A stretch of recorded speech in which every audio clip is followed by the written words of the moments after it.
Bab 117. Ada beberapa hal yang hanya bisa dikatakan sekali. Golden Ye. Apakah wanita ini bodoh? Sepertinya begitu. Kalau tidak, dia tidak akan cukup bodoh untuk mengajukan pertanyaan seperti itu di saat ini. Apakah maksudku tidak cukup jelas? Golden Ye menyipitkan matanya, dan bibirnya yang tipis terbuka sedikit. Atau apakah kamu terlalu bodoh? Claire Sen membuka mulutnya, maksud dia, apa? Cewek bekas, aku hanya akan mengatakan beberapa hal sekali saja, jangan harap aku akan memberitahumu untuk kedua kalinya. Golden Ye berkata dengan dingin, dengan nada arogansi yang jelas. Mata Claire Sen membelalak dengan curiga, apa? Sialan.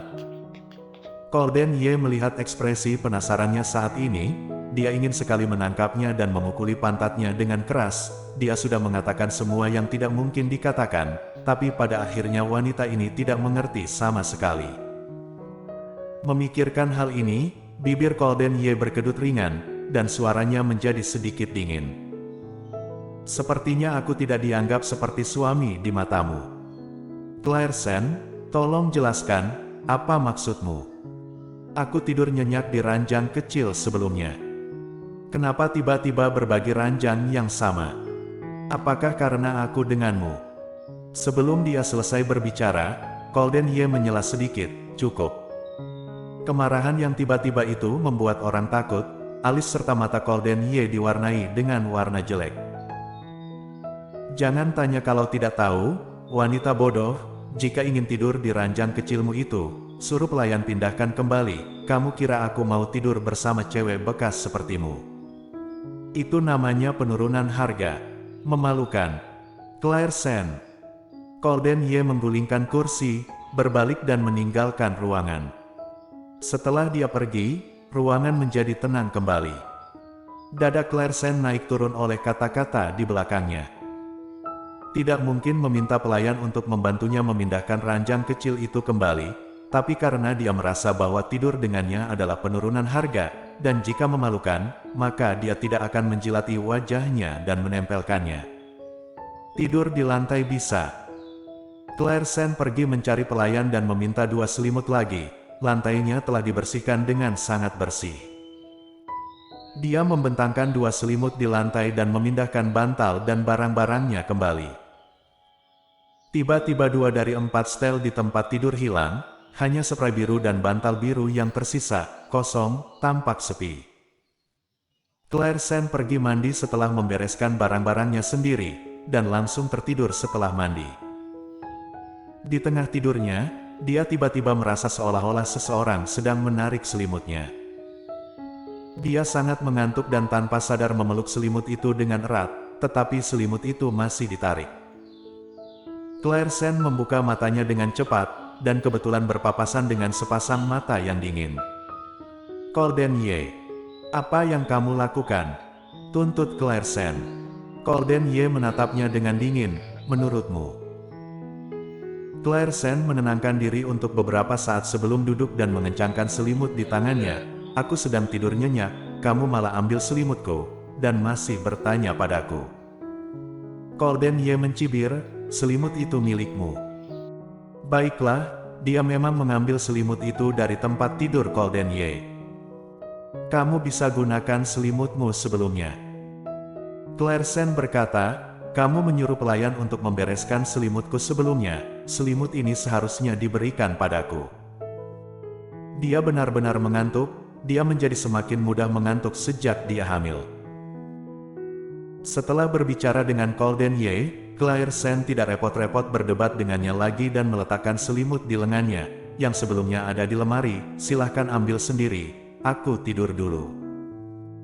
Setelah berbicara demikian, Claire Sen berbaring dan menyelimuti tubuhnya dengan selimut. Dia tidak memperhatikan seperti apa ekspresi Golden Ye. Claire Sen hanya tahu bahwa dia tertidur lagi tidak lama setelah dia berbaring. Ketika dia tidur di tengah malam, Claire Sen tiba-tiba merasa sangat panas. Sepertinya ada sesuatu yang panas di punggungnya, seolah memancarkan aliran panas, yang terus-menerus mentransfer panas ke kulitnya melalui piyama tipisnya. Suhu tubuh Claire Sen berangsur-angsur naik, dia mengerutkan kening dan tidak bisa menahan diri untuk tidak menendang selimut. Akhirnya dia merasa sedikit lebih nyaman. Semenit kemudian, selimut itu kembali padanya. Claire Sen terus menendang, dan dalam beberapa detik, selimut itu dipasang kembali padanya. Claire Sen benar-benar merasa kepanasan, dia seperti anak kecil yang terus membalik-balikkan punggungnya. Saat panas di punggungnya menghilang, malah suhu di bagian depan tubuhnya yang meningkat. Claire Sen membuka matanya dengan linglung, sepasang mata dingin dengan perasaan gelisah dan malas, seperti ini, tanpa peringatan, menabrak mata gelap Golden Ye.